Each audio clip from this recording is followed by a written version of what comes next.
സൈന്യങ്ങളുടെ കർത്താവേ, അങ്ങയുടെ വാസസ്ഥലം എത്ര മനോഹരം! കുരുകിൽ പക്ഷി ഒരു സങ്കേതവും മീവൽ പക്ഷി തൻ്റെ കുഞ്ഞിന് ഒരു കൂടും അങ്ങയുടെ ബലിപീഠത്തിൽ കണ്ടെത്തുന്നുവല്ലോ. അന്യസ്ഥലത്ത് 1000 ദിവസങ്ങളേക്കാൾ അങ്ങയുടെ ആലയത്തിൽ ഒരു ദിവസം കൂടുതൽ അഭികാമ്യം. ദുഷ്ടരുടെ കൂടാരത്തിൽ വാഴുന്നതിനേക്കാൾ അങ്ങയുടെ ആലയത്തിൻ്റെ വാതിൽ കാവൽക്കാരനാകാനാണ് ഞാൻ ആഗ്രഹിക്കുന്നത്. എന്തെന്നാൽ അങ്ങാണ് എൻ്റെ പരിചയം, എൻ്റെ സൂര്യനും. അങ്ങിൽ ആശ്രയിക്കുന്നവർ ഭാഗ്യവാന്മാർ. 84-ാം സങ്കീർത്തനമാണ് ഇന്ന് ഈ തിരുക്കർമ്മങ്ങളുടെ ആരംഭത്തിൽ ആദ്യ സങ്കീർത്തനമായി നമ്മൾ ആലപിച്ചത്. ഈ സങ്കീർത്തനമാണ് ക്രിസ്തുവിന് 500 വർഷങ്ങൾക്ക് മുമ്പ് സങ്കീർത്തന പുസ്തകത്തിൻ്റെ രചന പൂർത്തിയായി എന്നാണ് പറയുക. അപ്പോൾ ക്രിസ്തുവിന് നൂറ്റാണ്ടുകൾക്ക് മുമ്പ് പഴയ നിയമ ജനത ജെറുസലേം ദേവാലയത്തെക്കുറിച്ച് അഭിമാനത്തോടെ സന്തോഷത്തോടെ ആലപിച്ചിരുന്ന, ജെറുസലേം ദേവാലയത്തിൽ ആലപിച്ചിരുന്ന ഈ ഗീതം ഇന്ന് നൂറ്റാണ്ടുകൾക്ക് ഇപ്പുറം ഈ ദിവസം അതിൻ്റെ അർത്ഥപൂർണതയോടെ അഭിമാനത്തോടെ സന്തോഷത്തോടെ ആലപിക്കുകയാണ് കൂടാലപ്പാട് ഇടവക ജനം. കാരണം അതിമനോഹരമായി തങ്ങളുടെ ഇടയിൽ ദൈവത്തിന് വസിക്കാൻ ഈ ദേവാലയത്തെ പുനർനിർമ്മിച്ച് ദൈവത്തിന് സമർപ്പിക്കുകയാണ് ഇവരെന്ന്. സങ്കീർത്തനത്തിലെ വാക്കുകൾ ഇവരിൽ ഓരോരുത്തരുടെയും നാവുകളിലുണ്ട്. ജീവിതത്തിൽ മറ്റെന്തിനേക്കാളും ദൈവത്തിന് സ്ഥാനം നൽകുന്നൊരു സമൂഹമാണ് ഇവിടത്തേത്. ജീവിതത്തിൻ്റെ അധ്വാന പറക്കലുകൾക്കിടയിൽ സങ്കേതമായി ഒന്നിരിക്കാനുള്ള ഇടം കണ്ടെത്തേണ്ടത് ദൈവത്തിൻ്റെ സന്നിധിയിലാണെന്ന് കാലാകാലങ്ങളായി ഈ ജനത്തിനറിയാം. പാടത്തും പനമ്പിലും പണിയെടുത്ത് തകർന്നപ്പോഴൊക്കെ ഇവർക്ക് ആശ്വാസമായത് ഈ ദേവാലയമാണ്, ഇവിടുത്തെ ദൈവ സാന്നിധ്യമാണ്. പിൻതലമുറകളിലേക്ക് ഈ വിശ്വാസം അവർ പകർന്നു കൊടുക്കുക സന്തോഷത്തോടു കൂടെയാണ്.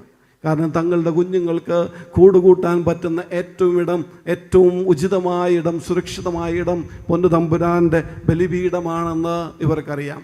അതുകൊണ്ടാണ് 25 വർഷം മുമ്പ് തങ്ങൾക്ക് സ്വപ്നം കാണാൻ കഴിയാത്തത്ര വലുതായ മനോഹരമായൊരു ദേവാലയം കീശയിൽ കൊണ്ടുവരുന്ന പൈസ മുഴുവൻ ഇടത്തിച്ചെറിയച്ചൻ കൈയിട്ടെടുക്കുമെന്ന് ഉറപ്പുണ്ടായിരുന്നിട്ടും സന്തോഷപൂർവ്വം അച്ഛൻ്റെ അടുത്ത് വന്നത് കൊടുത്തുകൊണ്ട് ഈ ജനം ഈ ദേവാലയം പണിതുയർത്തിയത്. ഇന്നിപ്പോൾ 25 വർഷങ്ങൾ കൊണ്ട് ഇവരുടെ ജീവിത സാഹചര്യങ്ങൾ ഒത്തിരി മാറിയിട്ടുണ്ട്. ഇവിടേക്ക് വണ്ടികളായി പോകുന്ന വഴികളിലൊക്കെ നമ്മൾ കാണുന്ന വീടുകൾ പണ്ടത്തേക്കാളൊക്കെ വലിയ വീടുകളായി. ഇടവകയോട് ചേർന്ന് വളർന്ന ഒരു നാടിനോട് ചേർന്ന് വളരുന്ന ഒരു ഇടവകയുമാണ് ഈ ഇടവകയുടെ ചരിത്രം. ഈ 25 വർഷങ്ങൾക്ക് തങ്ങളുടെ ജീവിതത്തിൽ വരുത്തിയ മാറ്റത്തിന് സമാനമായൊരു മാറ്റം തങ്ങളുടെ മധ്യേ വസിക്കുന്ന ദൈവത്തിൻ്റെ ഈ ആലയത്തിനുണ്ടാകണമെന്ന അവരുടെ ആഗ്രഹമാണ് മനയംപള്ളി അച്ഛനിലൂടെ ഈ ഒരു വർഷത്തെ പരിപൂർണമായ സഹകരണത്തിൻ്റെ സമർപ്പണത്തിൻ്റെ ദിവസങ്ങളിലൂടെ ഇന്ന് പൂർത്തിയാവുക. ഒത്തിരി അഭിമാനവും സന്തോഷവുമുണ്ട് ഈ ഇടവകയെക്കുറിച്ച്. ഇന്ന് ഇവിടെ ഈ സന്ദേശം പറയാൻ എന്നെ തിരഞ്ഞെടുത്തതിൻ്റെ കാരണം ഇവിടെ സൂചിപ്പിച്ചതുപോലെ ഈ ഇടവകയിലെ ആദ്യത്തെ കൊച്ചച്ഛനാണ് ഞാൻ എന്നതാണ്. 2004 ജനുവരിയിലാണ്, 2003 ഡിസംബർ അവസാനമാണ് എനിക്ക് പട്ടം കിട്ടുന്നത്. 2004 ജനുവരിയിൽ ഞങ്ങൾ പുതിയതായിട്ട് പട്ടം കിട്ടിയവരെ അരമനയിൽ വിളിച്ചുകൂട്ടി ഞങ്ങളുടെ കയ്യിലേക്ക് പത്തേന്തി തന്നപ്പോഴാണ് കൂടാലപ്പാട് എന്ന് ഞാൻ അതിൽ കണ്ടത്. കഷ്ടപ്പാട്, പെടാപ്പാട് എന്നൊക്കെ വരെ മാത്രമേ ഞാൻ അതുവരെ കേട്ടിട്ടുണ്ടായിരുന്നുള്ളൂ. ആദ്യമായിട്ടാണ് കൂടാലപ്പാട് എന്ന് പറയുന്ന ഒരു സ്ഥലമുണ്ടെന്ന് ഞാൻ അറിഞ്ഞത്. അതിൻ്റേതായിട്ടുള്ള എല്ലാ അമ്പരപ്പോടും കൂടിയാണ് ഞാനിവിടെ വന്നത്. 2 ആഴ്ച കഴിഞ്ഞപ്പോൾ, അതൊരു താൽക്കാലിക നിയമനമാണ്, 1 മാസത്തേക്ക് മാത്രമുള്ള നിയമനം. 2 ആഴ്ച കഴിഞ്ഞപ്പോൾ ഒരു വർഷത്തേക്കുള്ള കൊച്ചച്ഛൻ്റെ സ്ഥിര നിയമനത്തിൻ്റെ പത്രിക അരമനയിൽ നിന്ന് കിട്ടി. കത്ത് കിട്ടിയപ്പോൾ ഞാൻ റോക്കി അച്ഛനോട് പറഞ്ഞു, എനിക്ക് 10ാം തീയതി കിട്ടിയിട്ടുണ്ട്. അച്ഛൻ പറഞ്ഞു, ആദ്യത്തെ 10ാം തീയതി അല്ലേ, അൾത്താരയിൽ കൊണ്ടുപോയി പ്രാർത്ഥിച്ചിട്ട് അച്ഛൻ തുറന്നാൽ മതി. ഞാനതിവിടെ ഈ അൾത്താരയിൽ, ഇതല്ല ഇതിൻ്റെ പഴയ അൾത്താരയിൽ കൊണ്ടുവന്ന് വെച്ച് ഇവിടെ കമിഴ്ന്ന് കിടന്ന് പ്രാർത്ഥിച്ച് അതെടുത്ത് തുറന്ന് വായിച്ചു. അപ്പോൾ അതിനകത്ത് എഴുതി വെച്ചിരിക്കുന്നു, ജോഷി പുതുശ്ശേരി അച്ഛനെ കൂടാലപ്പാട് ഇടവകയുടെ അസിസ്റ്റൻ്റായിട്ട് നിയമിച്ചിരിക്കുന്നു. കൂടാലപ്പാട് നിന്ന് കൂടാലപ്പാടിലേക്കുള്ള സ്ഥലമാറ്റമായിരുന്നത്. അമ്പരപ്പോടെ വന്ന് ഞാൻ വലിയ സന്തോഷത്തോടു കൂടിയാണ് ആ മാറ്റം സ്വീകരിച്ചത്. പക്ഷേ 2 മാസത്തേക്ക് കൂടി അത് നീണ്ടുപോയുള്ളൂ. 3 മാസവും 7 ദിവസത്തിന് ശേഷം ഇവിടെ ഞാൻ പുതിയ സ്ഥലത്തേക്ക് മാറേണ്ടി വന്നു.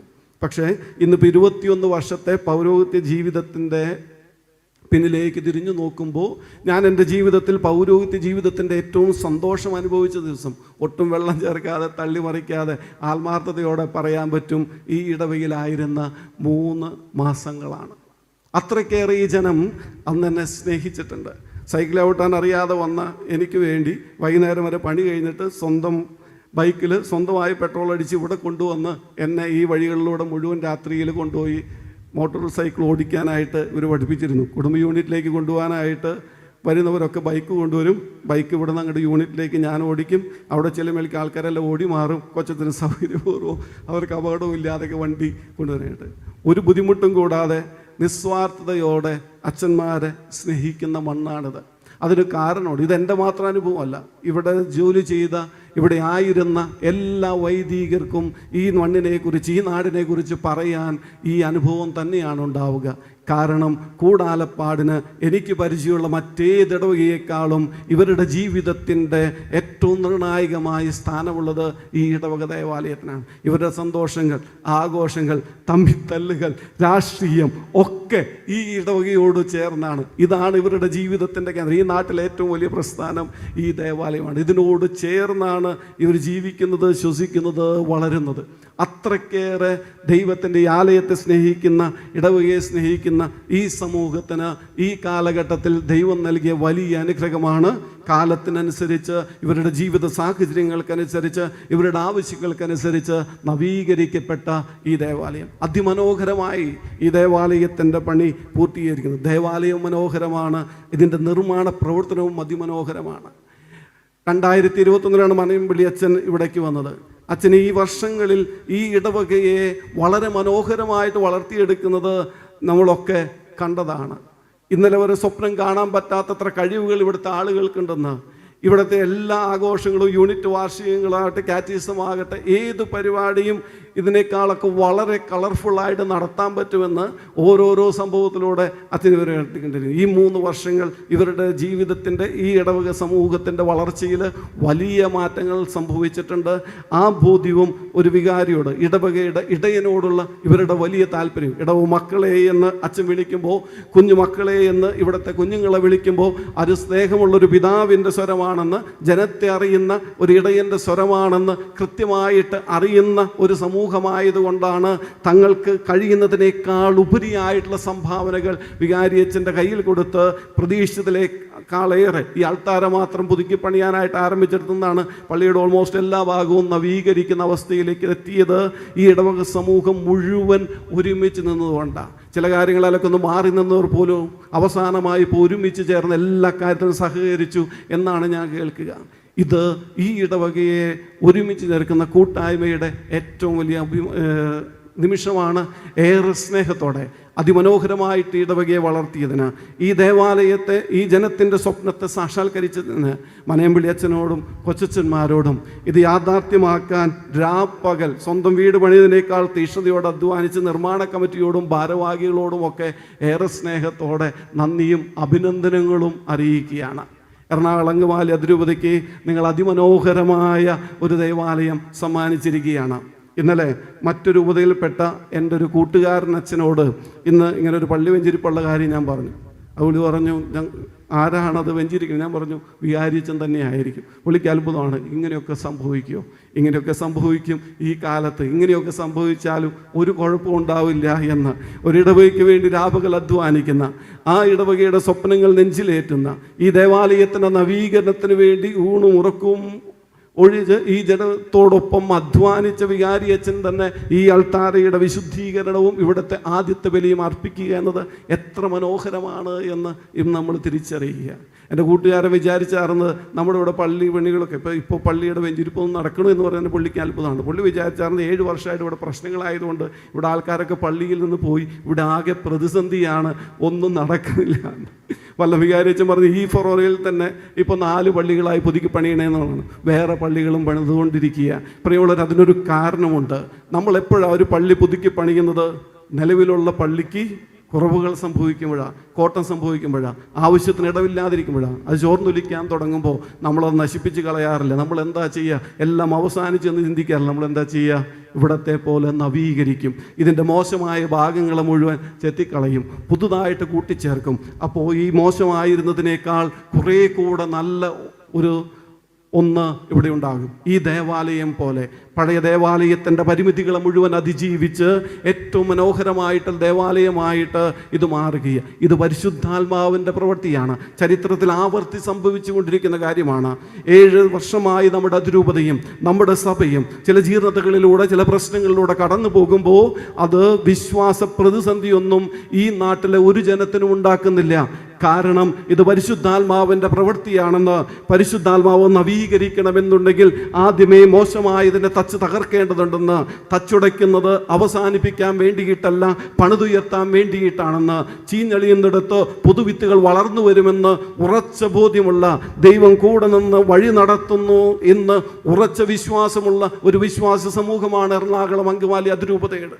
അതുകൊണ്ട് തന്നെ ഇന്ന് നാം കടന്നു പോകുന്ന പ്രതിസന്ധികളൊക്കെ പുതിയ ദേവാലയങ്ങൾ പണിയാൻ, നമ്മുടെ അതിരൂപതയെ, നമ്മുടെ സഭയെ, നമ്മുടെ ജീവിതത്തെ, വിശ്വാസത്തെക്കുറിച്ചുള്ള ദർശനങ്ങളെ നവീകരിക്കാൻ ദൈവം ഒരുക്കുന്ന മഹനീയമായ സന്ദർഭങ്ങളാണെന്നാണ് ഓരോ വെഞ്ചരിക്കപ്പെടുന്ന പുതിയ ദേവാലയം നമ്മളോട് പറയുക.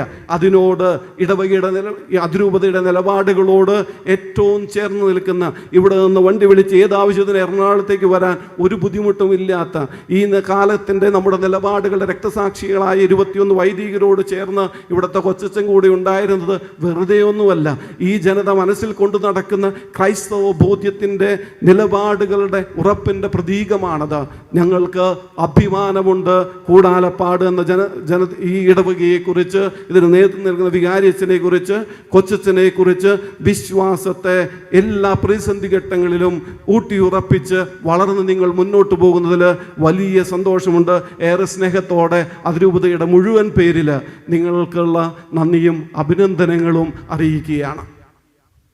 എന്തിനാണ് ദേവാലയം? ഉത്തരം നൽകുന്നത് നമ്മൾ ഇന്ന് വായിച്ചു കേട്ട ആദ്യത്തെ വായനയാണ്. പുറപ്പാട് പുസ്തകത്തിന് 40-ാം അധ്യായത്തിൽ മോശ സമാഗമ കൂടാരം തീർത്തതിനെ കുറിച്ചാണ് നമ്മൾ വായിച്ചു കേട്ടത്. അതിന് ഏതാനും അധ്യായങ്ങൾക്ക് മുമ്പ് 33-ാം അധ്യായത്തിൽ എങ്ങനെയാണ് ഈ സമാഗമ കൂടാരം നിർമ്മിക്കേണ്ട സാഹചര്യം ഉണ്ടായത് എന്ന് വിശുദ്ധ ഗ്രന്ഥം വിശദീകരിക്കുന്നുണ്ട്. സീനായ് മലമുകളിൽ ദൈവം മോശയ്ക്ക് കൽപ്പനകൾ നൽകി.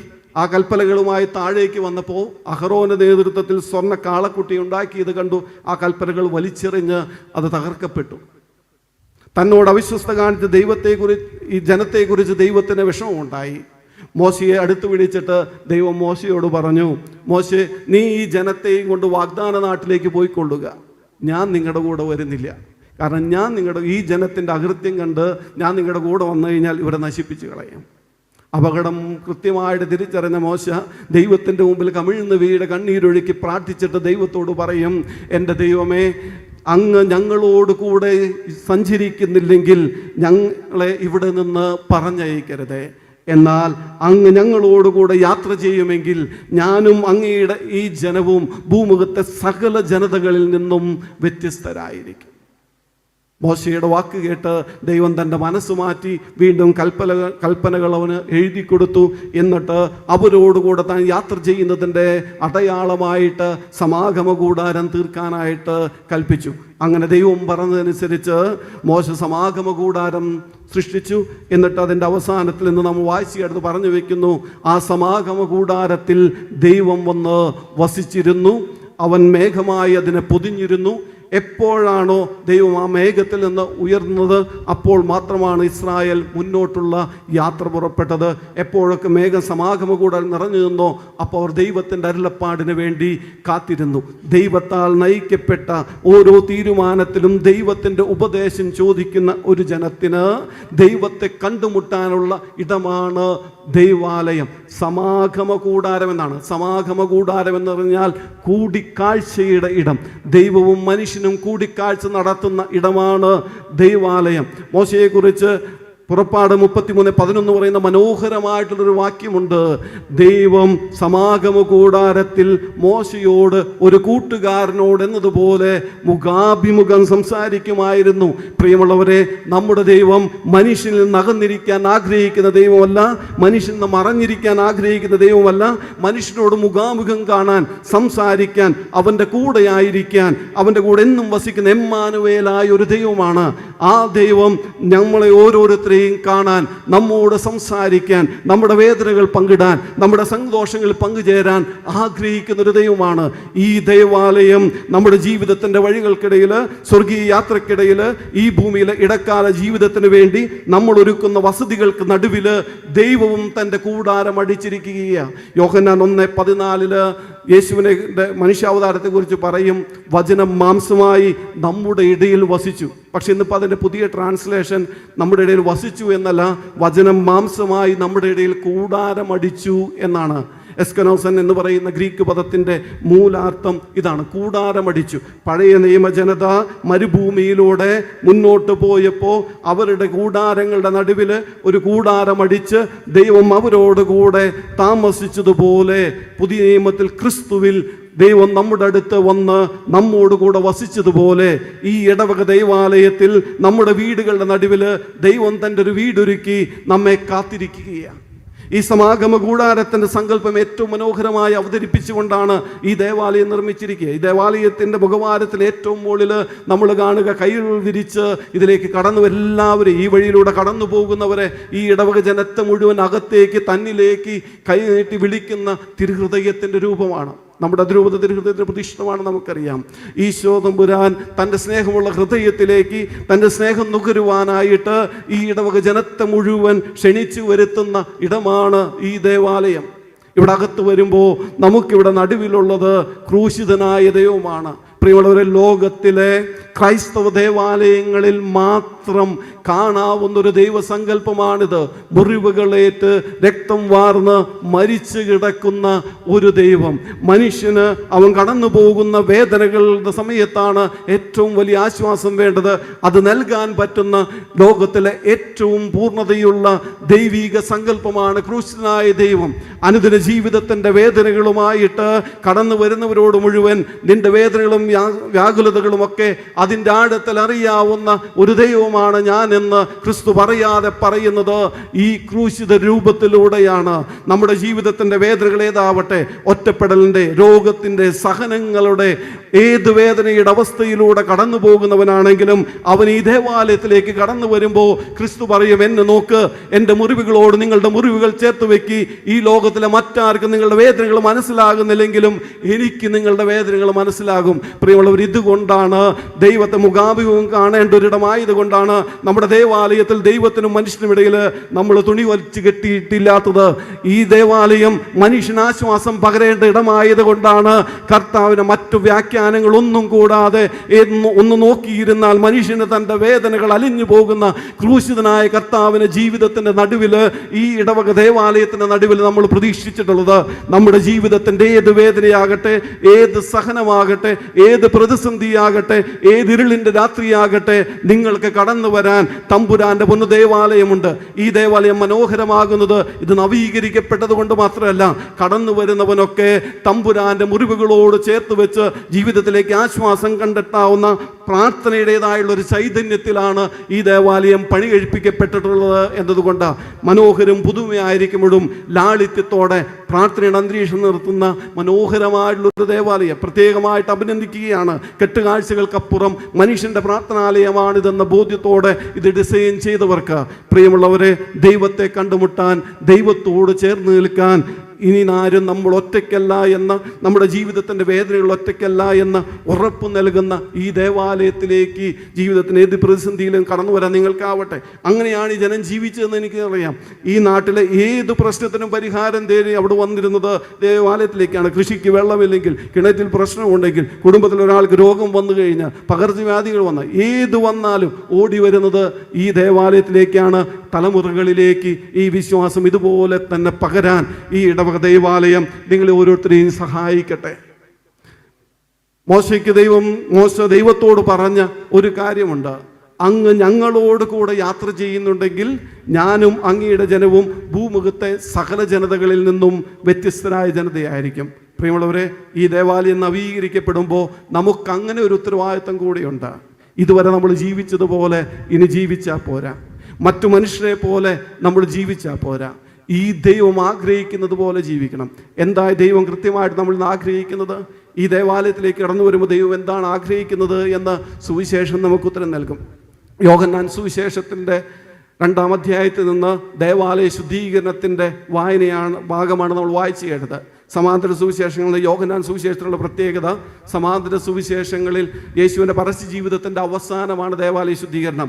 യോഹന്നാൻ യേശുവിൻ്റെ പരസ്യ ജീവിതത്തിൻ്റെ ആരംഭത്തിൽ 2-ാം അധ്യായത്തിൽ തന്നെ ഇക്കാര്യം പറഞ്ഞു വെച്ചിട്ടുണ്ട്. അതിനുള്ള കാരണം യോഹന്നാൻ സുവിശേഷത്തിൽ യേശു തൻ്റെ പ്രവർത്തനങ്ങളുടെ ആരംഭത്തിൽ തന്നെ വ്യക്തമാക്കാൻ ശ്രമിക്കുന്നു. പഴയ നിയമസങ്കല്പത്തിലുള്ള ദൈവാലയവും പഴയ നിയമസങ്കല്പത്തിലുള്ള ബലിയും ഇല്ലാതായിരിക്കുന്നു. ഇനി മുതൽ പഴയ ബലികൾക്കൊന്നും പ്രസക്തിയില്ല. അതുകൊണ്ടാണ് മറ്റ് സുവിശേഷങ്ങളിൽ നിന്ന് വ്യത്യസ്തമായിട്ട് കാളകളെയും ആടുകളെയും പ്രാവുകളെയും ബലിക്കുള്ള എല്ലാ വസ്തുക്കളെയും ദേവാലയത്തിൽ നിന്ന് യേശു പുറത്താക്കുന്നതായിട്ട് പറഞ്ഞു വെക്കുക. അതിനുശേഷം വായിച്ചതിൻ്റെ തുടർച്ചയായിട്ടുള്ള ഭാഗത്ത് യേശു പറയും, നിങ്ങൾ ഈ ദേവാലയം നശിപ്പിക്കുക, 3 ദിവസം കൊണ്ട് ഞാൻ പണിതുയർത്തും.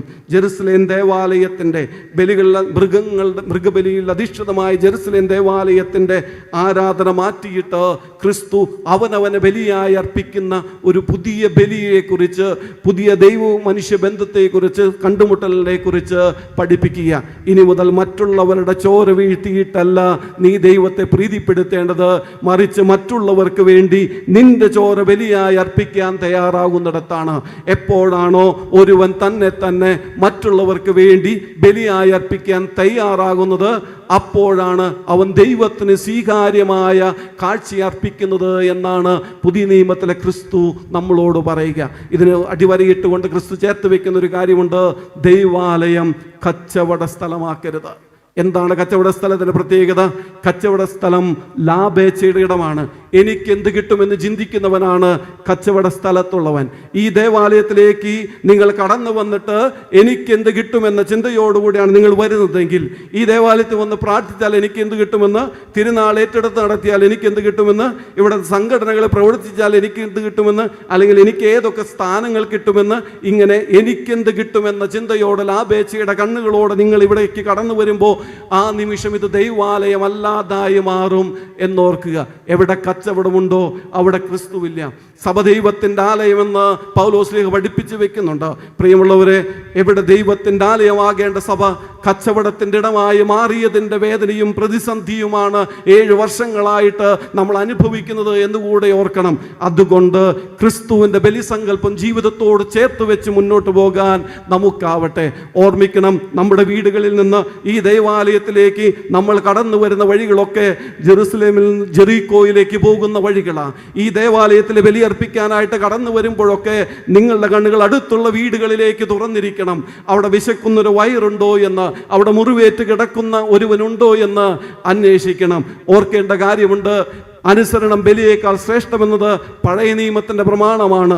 പുതിയ നിയമത്തിലെ ക്രിസ്തു ആവർത്തിച്ച് പഠിപ്പിച്ചത് ബലിയല്ല, കരുണയാണ് ഞാൻ ആഗ്രഹിക്കുന്നത് എന്നാണ്. പ്രിയമുള്ളവരെ, ഈ ദേവാലയം ദൈവത്തെ കണ്ടുമുട്ടുന്നിടം, ദൈവം ആശ്വാസം നൽകുന്ന ഇടം. ഈ ദേവാലയത്തിൽ അവസാനിക്കാതെ ഈ ഇടവകയിലേക്ക് മുഴുവൻ പകരുന്നിടത്താണ് ഈ ദേവാലയ നവീകരണം ഇടവക നവീകരണമായിട്ട് മാറുക. ആ ഇടവക നവീകരണത്തിൻ്റെ അടിസ്ഥാനം അവനവനെ കുറിച്ച് മാത്രം ചിന്തിക്കുന്നതിൽ നിന്ന് അപരനെ കുറിച്ച് ചിന്തിക്കുന്നവരായി നമ്മൾ രൂപാന്തരം പ്രാപിക്കുന്നിടത്താണ്. അപ്രകാരമുള്ള ഒരു മാറ്റത്തിന് ഈ പുതിയ ദേവാലയം നമ്മെ പ്രചോദിപ്പിക്കണം. ഈ ദേവാലയത്തിന് മുന്നിലും അൾത്താരയിലുമൊക്കെ നമുക്ക് പ്രിയപ്പെട്ട വിശുദ്ധരുണ്ട്. നമ്മുടെ ഏറ്റവും പ്രിയപ്പെട്ട ഇടവക മധ്യസ്ഥൻ വിശുദ്ധ ഗീവർഗീസ് ഉണ്ട്, സഹമധ്യസ്ഥർ ഗൊത്രേസ്യായും സെബസ്ത്യാനോസും ഉണ്ട്, മറ്റു നമുക്ക് പ്രിയപ്പെട്ട വിശുദ്ധരൊക്കെയുണ്ട്. ഈ ഇടവകയിലേക്ക് കടന്നു വന്നപ്പോൾ എന്നെ ഏറ്റവും കൂടുതൽ അത്ഭുതപ്പെടുത്തിയത് ഏറ്റവും കൂടുതൽ വ്യത്യസ്തരായിട്ടുള്ള വിശുദ്ധരുടെ പേരുകളുള്ള ആളുകളാണിത്. ഡൊമിനിങ്കോസ്, ശൗരു, വെറോനിക്ക, അൻസല എന്നൊക്കെ പറഞ്ഞുകൊണ്ടുള്ള വിശുദ്ധരുടെ പേരുകൾ ഇവിടെ വന്നപ്പോഴാണ് ഞാൻ ആദ്യമായിട്ട് കേൾക്കുന്നത്. ഏതോ വികാരിയച്ഛൻ കൊണ്ടുവരുന്ന എല്ലാ കൊച്ചുങ്ങൾക്കും അന്നത്തെ ദിവസം മാമോദീസയുടെ ദിവസം ഏത് വിശുദ്ധൻ്റെയാണോ ആ പേരിടാൻ സമ്മതിക്കുമായിരുന്നുള്ളൂ അത്രേ. ഏതായാലും വ്യത്യസ്തരായിട്ടുള്ള ഒത്തിരി വിശുദ്ധരുടെ പേരുള്ള ആളുകൾ വസിക്കുന്ന ഇടമാണ്. അത് നമുക്ക് നൽകുന്നൊരു സൂചനയുണ്ട്. നമ്മുടെ പേരും ഇതേപോലെ നാളെ എഴുതപ്പെടേണ്ടതാണ്. നാളെ ഒരിക്കൽ ഈ ദേവാലയത്തിൻ്റെ അൾത്താരയിലേക്ക് നമ്മുടെ ചിത്രങ്ങളും ആലേഖനം ചെയ്യപ്പെടേണ്ടതാണ്. കാരണം ദേവാലയം വിശുദ്ധീകരിക്കപ്പെടുന്നത് നമ്മൾ വിശുദ്ധീകരിക്കപ്പെടാൻ വേണ്ടിയിട്ടാണ്. നമ്മൾ വിശുദ്ധീകരിക്കപ്പെടുമ്പോൾ സ്വർഗത്തിലേക്ക് ഉയരപ്പെടാനും അങ്ങനെ സ്വർഗത്തിൽ നിന്ന് മറ്റുള്ളവരുടെ ജീവിതത്തിലേക്ക് മരണത്തിനപ്പുറം നന്മ പകരാനും കഴിയുന്നവരായിട്ട് നമ്മുടെ ജീവിതം മാറുന്നുണ്ട്. അതാണ് ഈ ഭൂമിയിലെ ക്രിസ്തീയ ജീവിതത്തിൻ്റെ ആത്യന്തികമായ ലക്ഷ്യം. അതുകൊണ്ട് പ്രിയമുള്ളവരെ, ഒരിക്കൽ കൂടെ നിങ്ങൾ എല്ലാവരെയും അഭിനന്ദിക്കുന്നു. നിങ്ങളുടെ കൂട്ടായ്മയെ ഈ ഇടവകയുടെ വളർച്ചയ്ക്ക് വേണ്ടി അഹോരാത്രം നിങ്ങൾ നടത്തിക്കൊണ്ടിരിക്കുന്ന അധ്വാനത്തെ അഭിനന്ദിക്കുന്നു. ഈ ദേവാലയം മനോഹരമായതുപോലെ നമ്മുടെ ഇടവക ജീവിതം മനോഹരമാകട്ടെ എന്ന്, ഈ ദേവാലയം കൂദാശ ചെയ്യപ്പെട്ടതുപോലെ വിശുദ്ധീകരിക്കപ്പെട്ടതുപോലെ നമ്മുടെ മനസ്സുകളും നമ്മുടെ ജീവിതങ്ങളും വിശുദ്ധീകരിക്കപ്പെടട്ടെ എന്ന് ഈ നവീകരണം ഈ ഇടവകയിൽ മുഴുവൻ സ്വർഗത്തിൻ്റെ ഒരു കഷണമായി ഇടവകയെ മാറ്റത്തക്ക വിധം വിശുദ്ധി എല്ലായിടത്തും വ്യാപരിക്കപ്പെടുന്ന സന്ദർഭമായിട്ട് ഈ ദേവാലയത്തിൻ്റെ വെഞ്ചരിപ്പ് മാറട്ടെ എന്ന് ആശംസിക്കുന്നു, പ്രാർത്ഥിക്കുന്നു. പിതാവിൻ്റെയും പുത്രൻ്റെയും പരിശുദ്ധാത്മാവിൻ്റെയും നാമത്തിൽ ആമേൻ.